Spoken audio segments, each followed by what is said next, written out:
इस कहानी के सभी पात्र और घटनाएं काल्पनिक हैं, जिसका किसी भी व्यक्ति या घटना से कोई संबंध नहीं है।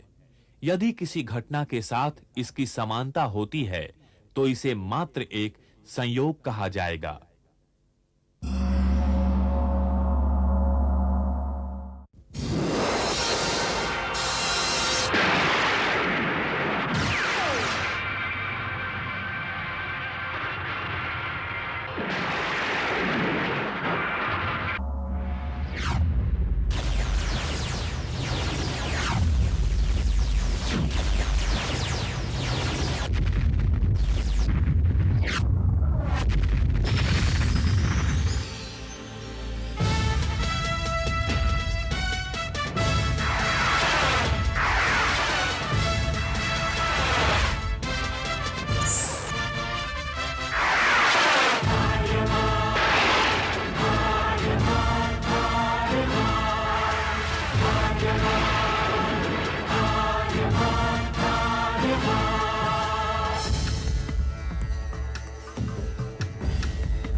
दिग दिगंत और अनंत तक गूंजायमान है।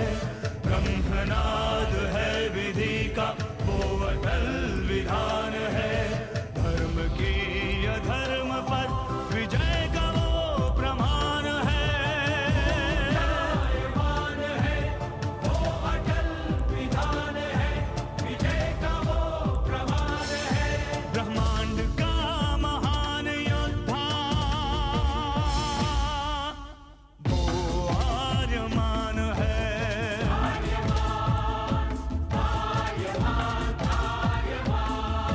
ब्रह्मांड का महान योद्धा वो आर्यमान है। आर्यमान है।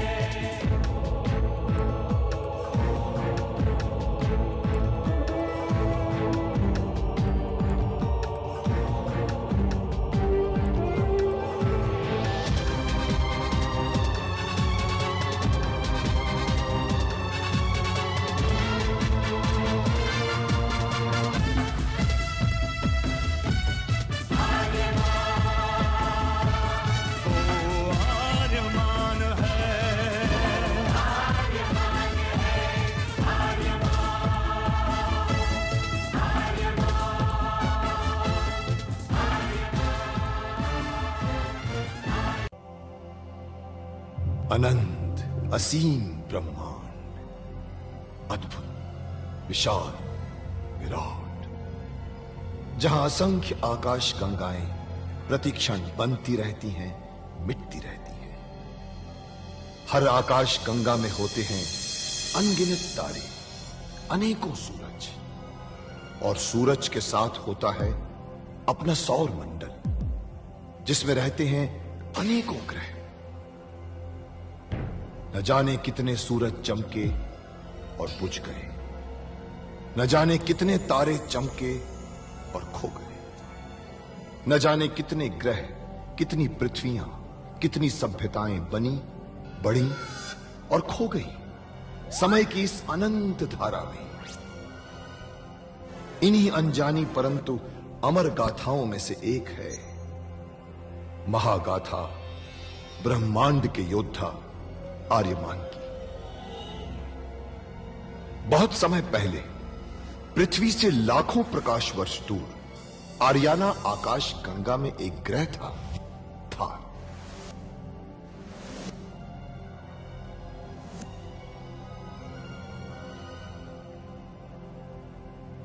थार एक रेगिस्तान था, पानी की बूंद नहीं थी, फिर भी पूरे ब्रह्मांड के लिए मूल्यवान था थार, क्योंकि थार में थी ऐसी खाने जहां से दुर्लभ जीवनदायी पदार्थ निकलता था, जिसे थारस कहते थे। यह किसी भी ग्रह की जहरीली से जहरीली हवा को भी रासायनिक प्रक्रिया से प्राणवायु बना देता था, जीने के लायक बना देता था। कहावत थी, थारस जिसके वश में, पूरी आकाश गंगा उसके वश में।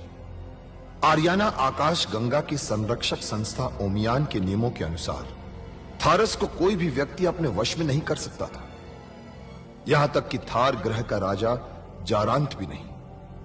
राजा होते हुए भी जारांत अपना राज्य गणतंत्र प्रणाली से चलाता था। खानों से निकलने वाले थारस का 25% भाग ही थार ग्रह के हिस्से में आता था। बाकी का हिस्सा ओसेक अंतरिक्ष संगठन में चला जाता था। ओसेक आरियाना आकाश गंगा के व्यापारियों का संगठन था और जिसका संचालन अंतरिक्ष में बनाए गए एक कृत्रिम ग्रह ओसेक से होता था। मगर ओसेक संगठन में कई व्यापारी ऐसे भी थे जो अति महत्वाकांक्षी थे, जो पूरे ब्रह्मांड में अपना आधिपत्य स्थापित करना चाहते थे।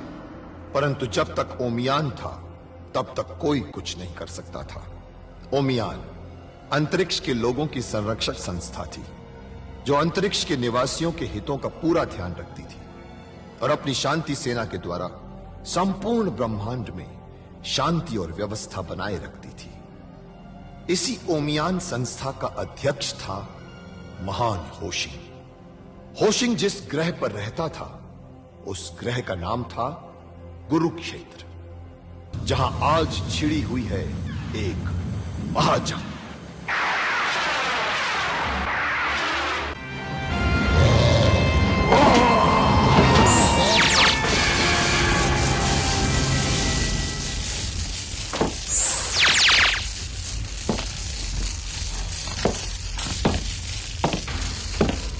देवा, यहां से जल्दी चलो वत्स। परंतु ये अभी तक मरा नहीं है गुरुदेव। ये यूं ही नहीं मरेगा। इसे मारने के लिए विशेष उपाय करने होंगे जो हम अभी नहीं कर सकते। इससे पहले कि ये जीवित होकर हमारे लिए संकट बन जाए, निकल चलो यहां से।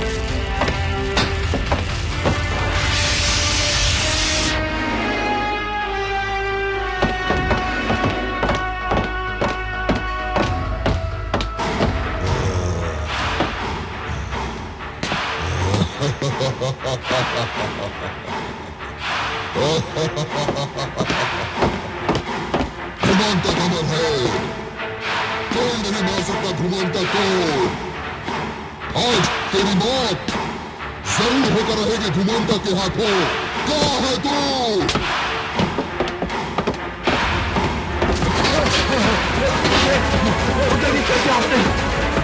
मैं किसी जिंदा नहीं छोड़ूंगा। शैतान, मत करो, मत करो। जाओ यहाँ से, तुम्हें जाना होगा। जाओ यहाँ से, मैं आपको छोड़ कर नहीं जा सकता। ये हमारी आज्ञा है। जाओ यहाँ से, जाओ।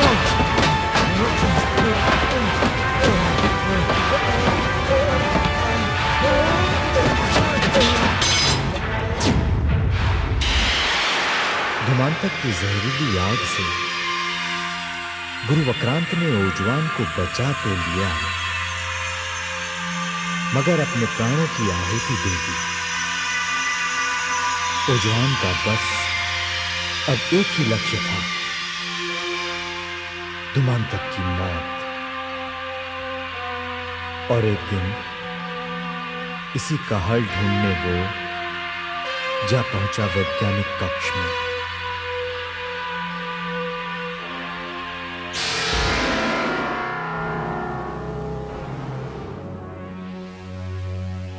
इस यंत्र में हमारा सारा ज्ञान छुपा हुआ है। मेरी मृत्यु के बाद तुम्हें कभी मेरे मार्गदर्शन की आवश्यकता हो तो इसे लेकर यहीं चले आना और इसे उसी के स्थान पर रख देना। यह स्वयं संचालित हो जाएगा।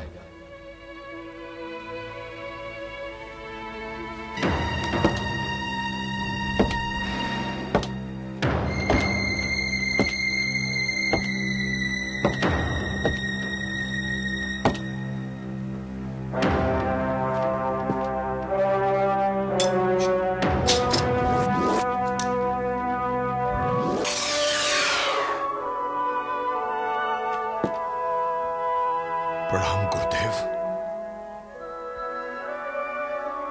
तो तुम्हें मेरे मार्गदर्शन की आवश्यकता पड़ ही गई वत्स। जी गुरुदेव, आपने मेरे लिए बलिदान दे दिया। भावुकता नहीं वत्स, भावुक मत बनो। हमने कहा था ना, हमारा मिलन जन्म जन्मांतर का है और होता रहेगा। कभी हम तुम्हारे लिए बलिदान देंगे और कभी तुम हमारे लिए बलिदान दोगे। ये सिलसिला तो चलता ही रहेगा। अब प्रश्न पूछो, क्या मार्गदर्शन चाहिए तुम्हें? धूमांतक की मृत्यु का राज जानना चाहूंगा। कैसे मारा जा सकता है उसे? कैसे भी मारना असंभव है धूमांतक को, वो अमर है। तो क्या ब्रह्मांड को धूमांतक के हाथों से बचाना भी असंभव है गुरुदेव? नहीं, बिल्कुल असंभव नहीं है। तुम्हारे रहते हुए तो कभी नहीं,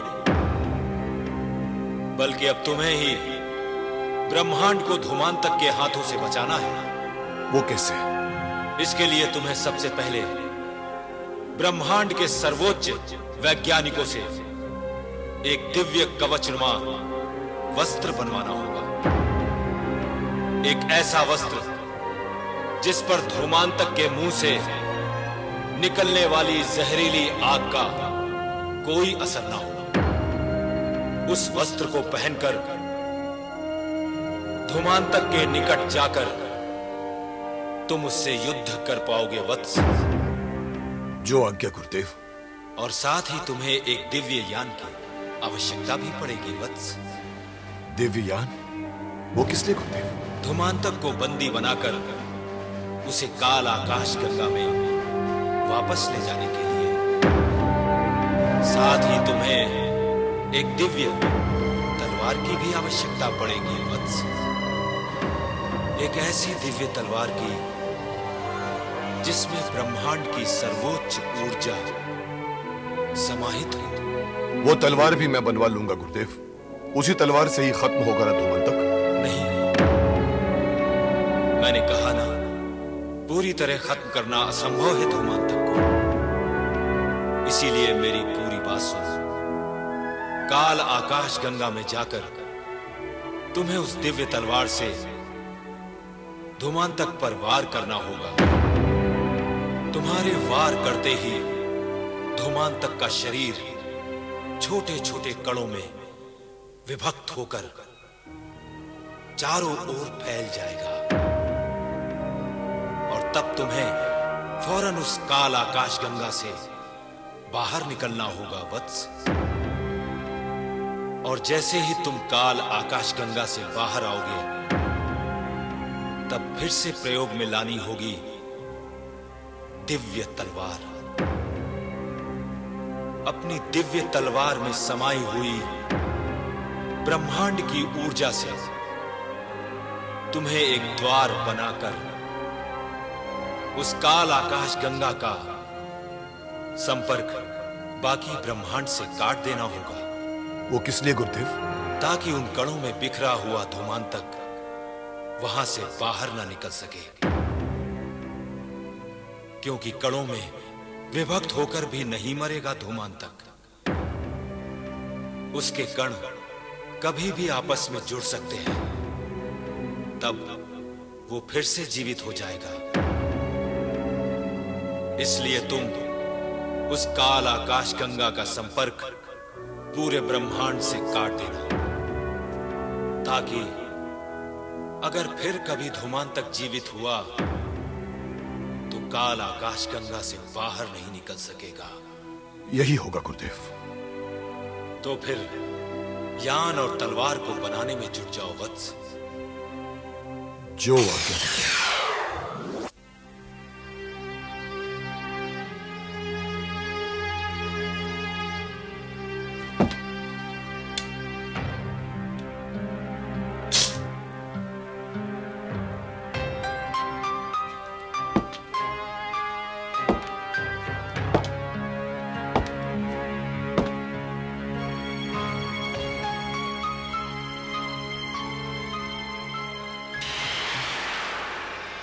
ब्रह्मांड के चुनिंदा वैज्ञानिकों को उस वक्त लगाया गया था काम पर। कोई आसान काम था भी नहीं वो। दिव्य वस्त्र, दिव्य यान और दिव्य तलवार को बनाने का ब्रह्मांड की सर्वोच्च ऊर्जा को इकट्ठा कर बनाए गए महत्वपूर्ण पदार्थ से ही बन सकती थी वो तीनों चीजें।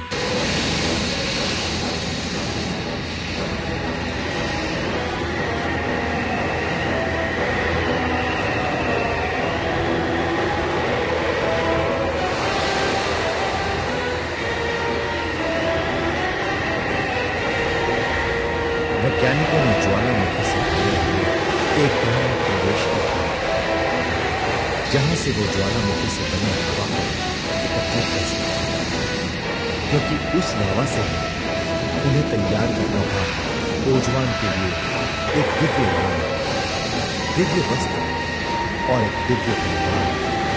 और फिर ले चले उस लावे को अपने घर किया।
और फिर एक एक करके तीनों चीजें बनती चली गईं।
और फिर उसके बाद ओजवान के सामने लाई गई वो दिव्य तलवार, जिसका नाम रखा गया था चंद्रहास।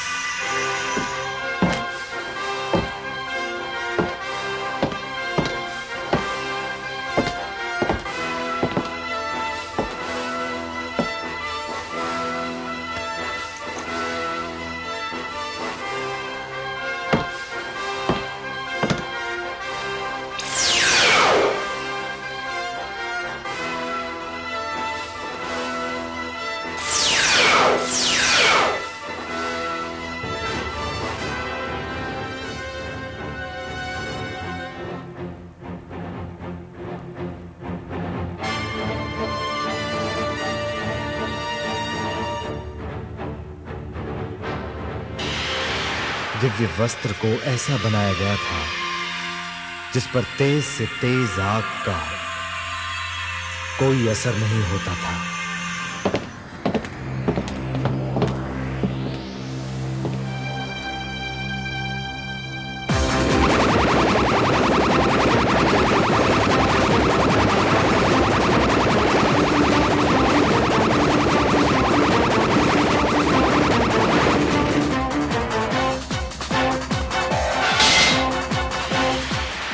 और फिर एक दिन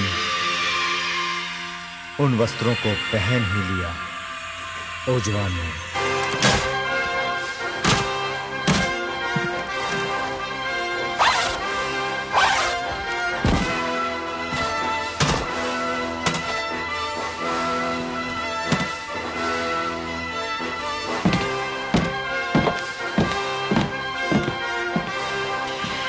इस बीच दिव्ययान भी तैयार हो चुका था। दिव्य वस्त्रों को पहनकर चंद्रहास को लेकर पूरी तैयारी के साथ चल पड़ा धूमांतक को खत्म करने के लिए अपने यान की ओर।